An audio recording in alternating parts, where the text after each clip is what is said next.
வணக்கம். எப்படி இருக்கீங்க? நல்லா வெயில் வர ஆரம்பிச்சிருச்சு இங்கெல்லாம், அமெரிக்கால எல்லாம். அதனால எல்லாருமே வந்து செடி வைக்கிறது, அடுத்தது அம், வீட்டை சுற்றியும் நல்லா சுத்தம் பண்ணுறது, இந்த மாதிரி வேலைகளில் இறங்கியிருப்பாங்க. நீங்களும் இறங்கியிருப்பீங்க. நானும் கொஞ்சம் வீட்டுக்குள்ளே விதையெல்லாம் போட்டு ஆம், நாற்று முளைக்க வச்சிருக்கிறது, செடிகள் வெளியிலையும் வளர்க்கிறது அப்படிங்கிற வேலையெல்லாம் ஆரம்பிச்சிட்டேன். கொஞ்சம் செடி தான் இருக்குது கடைகளில். இப்போது நிறைய விதவிதமான பல வகையான செடிகள், காய்கறி செடிகள்லாம் இந்த வருஷம் கிடைக்கல. இந்த கோவிட்-19 பேண்டமிக்னாலன்னு நினைக்கிறேன். யார் எங்கே கொஞ்சம் வேலை செஞ்சு அதெல்லாம் செடியெல்லாம் வளர்க்க முடிஞ்சதோ அவங்க மட்டும் கொஞ்சம் விற்பனைக்கு வச்சுருக்காங்க. அதில் ஒரு 2-3 செடியெல்லாம் கிடச்சிது. இந்த விவசாயம் அப்படிங்கிற இது வந்து ஒரு ஒரு கலை. நம்ம ஊரில் இருக்கக்கூடிய குறு விவசாயிகளுக்கும் விவசாய தொழிலாளர்களுக்கும் அவங்க செய்யக்கூடிய உழைப்புக்கு தகுந்த பலன் கிடைக்குதா அப்படிங்கிறது சந்தேகம்தான். ஏன்னா உழுதவன் கணக்கு பார்த்தா உலக்க கூட மிஞ்சாதுன்னு சொல்லுவாங்க.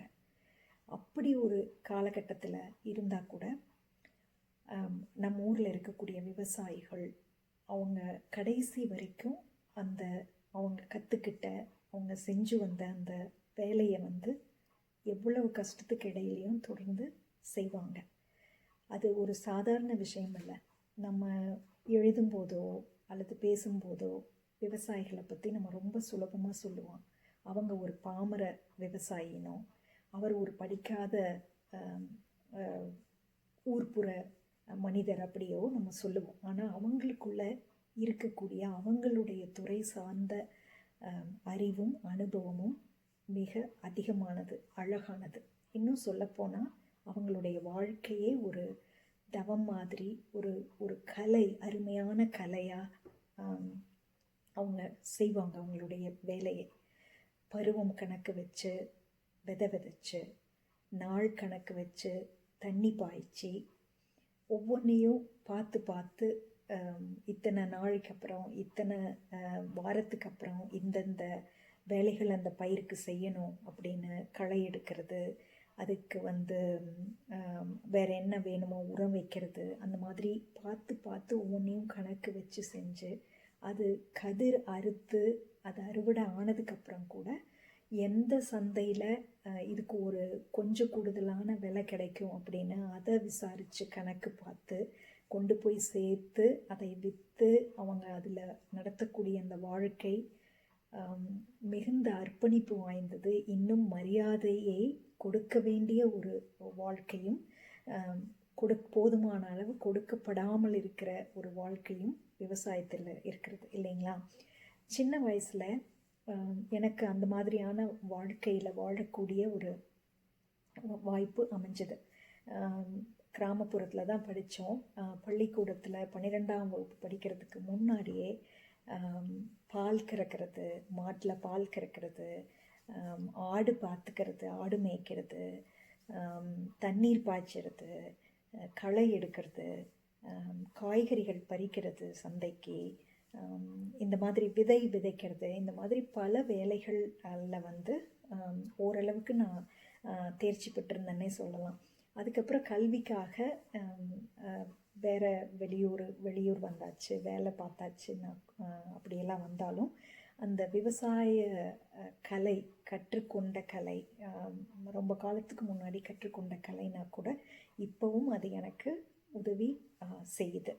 இப்போ பார்த்திங்கன்னா இந்த காலகட்டம் வந்து எல்லாருமே வந்து வீட்டுக்கு முன்னாடி இந்த இருக்கக்கூடிய தொட்டியில் செடிகள் வைக்கிறது, இந்த மாதிரி வேறு மண்ணிலேயே செடி நடுறது, அதெல்லாம் பண்ணுறதோட இன்னொரு முக்கியமான வேலை இங்கே அமெரிக்காவில் நாங்கள் செய்யணும்.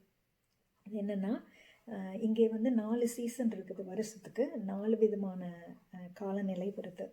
ஒன்று வந்து பார்த்திங்கன்னா இப்போ தொடங்கி இருக்கிறது, இதுக்கு ஸ்ப்ரிங்கு, அப்புறம் சம்மர், அப்புறம் ஃபால், வின்டர்னு வரும். வின்டர் ரொம்ப கடுமையான காலம். வின்டர் வரும்போது எல்லாமே வந்து பனியால் வந்து மூடப்பட்டுரும். நிலம், முன்னாடி இருக்கக்கூடிய நம்ம ஒரு கையகல நிலம் இடம்னாலும் அது எல்லாமே முழுக்க வந்து பனி போர்த்திய ஒரு வெள்ளை தரை களையாக மாறி போயிடும். அது முடியும் போது இந்த ஸ்ப்ரிங்கில் எல்லோரும் செய்கிற வேலை என்னென்னா, அந்த நிலத்தை சுத்தம் பண்ணுறது, அந்த இடத்த சுத்தம் பண்ணி அதுக்கு வந்து மறுபடியும் தேவையான வேலைகள்லாம் செஞ்சு களை எடுத்து விதை போட்டு பசுமையை கொண்டு வந்து பார்த்திங்கன்னா இந்த ஜூன் ஜூலை மாதத்தில் எல்லா இடத்துலையும் எங்கே பார்த்தாலும் பச்சை பசைன்னு இருக்கும். கட்டடங்களுக்கு முன்னாடி, வீட்டுக்கு முன்னாடி எல்லாம் வச்சுருப்பாங்க. இந்த வேலை செஞ்சது தான் வந்து எங்களோட போன வார இறுதியினுடைய ஒரு முழு நாள் நாங்கள் அதுக்கு செலவு பண்ணோம். நாங்கள் வந்து முடிஞ்ச வரைக்கும் இயற்கை விவசாயம் மாதிரி இங்கேயும் இயற்கை முறையில் தான் வந்து செடிகள் வளர்க்குறது, வீட்டுக்கு முன்னாடி இருக்கிற லானை வந்து பாதுகாத்துக்கிறது, இதெல்லாம் பண்ணுவோம். நாங்கள் எப்படி பண்ணோம், என்னென்ன வேலைகள் செஞ்சோம், அதில் வேற நாங்கள் அந்த ரொம்ப நேரம் செஞ்சு அந்த வேலை செய்யும்போது களைப்பு தெரியாமல் இருக்கிறதுக்கு நாங்கள் என்ன மாதிரி புரணி பேசி பொழுத கழித்தோம், இது எல்லாம் அடங்கின ஒரு சின்ன வீடியோவை இதில் நீங்கள் பார்க்கலாம். நன்றி.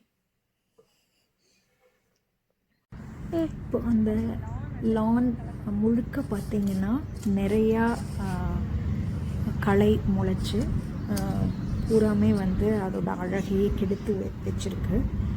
முதல்ல நம்ம செய்ய வேண்டியது அந்த களை பிடுங்கிறது. அதுக்கு வந்து நம்ம பூச்சிக்கொல்லி மருந்தெல்லாம் போட விரும்பலை அப்படின்னா இயற்கையான முறையில் பிடுங்கிறதுக்கு இந்த ஒரே வழி தான் இருக்குது. சின்ன கொத்து வச்சு கொத்தி கொத்தி தான் எடுக்கணும் ஒரு செடியும். இதை ரொம்ப நேரம் எடுக்கும். ஒவ்வொரு களை செடியாக பிடுங்கி எடுத்துட்டு அதுக்கப்புறம் வந்து உங்களுக்கு அந்த மண்ணை எல்லாம் கொத்தி விட்டு அந்தந்த இடத்துல ஏற்கனவே கொஞ்சம் தானாகவே நல்ல புல்லெல்லாம் பனி கொட்டி கிடந்ததுனால அதில் இத்து போய் அது செத்து போயிருக்கும். அதில் ஒரு காலியான இடம் இருக்கும், அங்கங்கே சொட்டை சொட்டையாக இருக்கும். அது தவிர புதுசாக வந்திருக்கிற இந்த களைகள் வேறு, அதையும் 2 பேரும் சேர்ந்து பிடுங்கிட்டுருக்கோம்.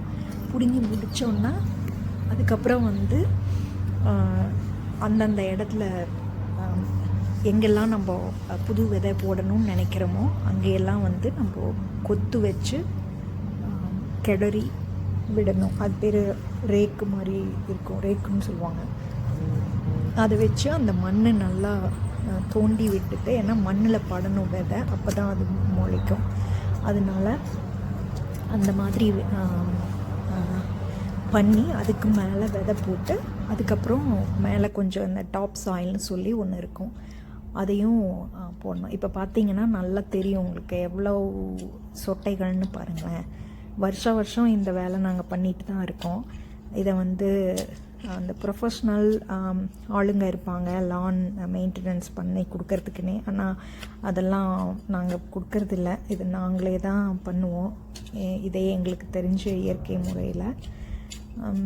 இது வந்து ஒரு நல்ல வேலையும் கூட நமக்கு.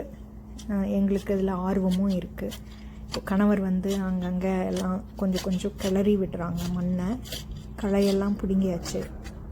பிடுங்கின உடனே கொஞ்சம் சுத்தமாக இருக்குது பார்க்குறதுக்கு உங்களுக்கு லான். இதுக்கப்புறம் நான் உங்களுக்கு விதை காட்டுறேன், என்ன விதை போட போகிறோம் நாங்கள் அப்படின்னு. இந்த விதை தான் இது வந்து ஒரு நான் நினைக்கிறேன் 4 பவுண்ட் இருக்கும் இது. இந்த விதை இந்த சின்ன பரப்பளவுக்கு அது சரியாக போகும்னு நினைக்கிறேன். அதுக்கப்புறம் அந்த விதை தூவுனதுக்கப்புறம் அதுக்கு மேலே போடுறதுக்கான மண் அதுவும் வாங்கி வச்சுருக்கோம். இதை தூவி விட்டோம்னா 3 வாரம் ஆகும். அந்த புது விதை முளைச்சி வந்து ஒரு மாதம் ஆகும். இப்போ பார்த்திங்கன்னா கணவர் வந்து அதை தூவிட்டே இருக்காங்க. எல்லா இடத்துலையும் அந்த எங்கெல்லாம் நாங்கள் புது விதை போடணும்னு நினைக்கிறோமோ அங்கே தூவிட்டே இருக்காங்க. அப்படியே பொழுது போகிறதுக்காக கொஞ்சம் புரணி பேசுகிறோம், அதை கேளுங்க நீங்கள். நண்பர் ஒருத்தர் பற்றி தான் சும்மா வம்பு இழுத்துட்ருக்கோம். வந்து நம்ம ஊரில் வந்து உழவு ஓட்டும்போது ஏர் பூட்டி ஓட்டுவாங்களே, உழவு ஓட்டும்போது இந்த மாதிரி பின்னால் வந்து அவங்க மனைவி தான் வந்து, கணவர் வந்து ஏர் உழுவார், மனைவி வந்து பின்னாடி இப்படி சால் போட்டு போவாங்க. அது பேர் சால் போடுறது, விதைய தெரியுமா அந்த ஏர்லேயே. இப்போ வந்து நீங்கள் சால் போடுறீங்க, நான் வந்து அதை படம் எடுத்துக்கிட்டு இருக்கேன். இது இந்த காலம், அது அந்த காலம், இது இந்த காலம். சரியா? இத பார்த்தது யாருக்கு தெரியுமா சந்தோஷம் வரும்? நம்ம அவர்கள் உண்மைகள் மதுரை தமிழனுக்கு. அவரை பத்தி நான் உங்களுக்கு சொல்லியிருக்கேன்ல. ஆமா, ஏற்கனவே வந்து அவரு நான் பூ பத்தி ஒரு பதிவு போட்டதுக்கு அவர் வந்து என்ன தெரியுமா சொன்னாரு? இங்கதான் இருக்காரு, நம்ம ஊருக்கு பக்கத்துல. ஒரு நாள் பார்க்க போறோம்னு நினைக்கிறேன்.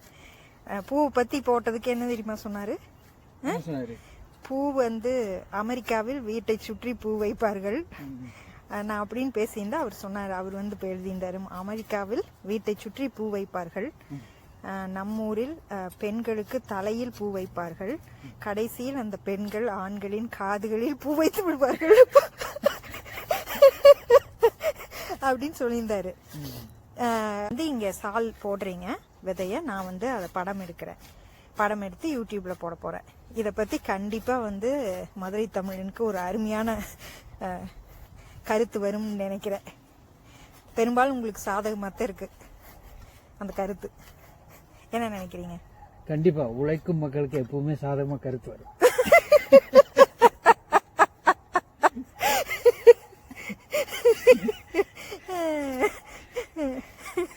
இன்னைக்கு கூட போட்டிருந்தாரு ஸ்டேட்டஸ் ஒண்ணு. ஏற்கனவே சொல்லியிருக்கிறாரு அவர், பூரிக்கட்டில் நான் அடி வாங்கிட்டு தான் இருக்கிற அப்படின்னு. ஆனால் பத்தலையாட்டிருக்கு அவருக்கு, பாவம். இன்னைக்கு போட்டிருந்தாரு, பெண்கள் கஷ்டத்தை ஆண்களால் புரிந்து கொள்ள முடியுமா என்று கேட்கிறார்கள், அந்த ஆண்கள் கஷ்டத்தை பெண்கள் யாராவது புரிந்து கொள்ள முடியுமா என்று நான் கேட்கிறேன் அப்படின்னு எழுதியிருந்தாரு. அவரோட பக்கத்துல எனக்கு பிடிக்காத பதிவுகள் இது மட்டும்தான். அப்புறம் எல்லாம் நல்லா எழுதுறாரு. அவரை பத்தி இவ்வளவு இது பேசிட்டு இருக்கிறேன், நான் புறம் பேசிட்டு இருக்கிறத. நீங்க என்ன நினைக்கிறீங்க அதை பத்தி? எனக்கு அதுல கருத்து சொல்ற கொண்டு இல்ல. அவர் என்னை பிளாக் பண்ணிடுவாரா? பண்ணிடுவார், ரைட்? அது எனக்கு தெரியாது. சரி சரி, நான் வச்சுட்டுமா? பேட்டி முடிஞ்சதுங்க, ரொம்ப நன்றி. இந்த வயலும் வாழ்வும்னு ஒரு நிகழ்ச்சி வரும்ல தூர்தர்ஷன்ல, அது மாதிரி இது எண்ணங்கள், உணர்வுகள், செயல்கள், ஈஸ்ட் அண்ட் வெஸ்ட், வயலும் வாழ்வும். இது அமெரிக்காவினுடைய வயலும் வாழ்வும். சரியா?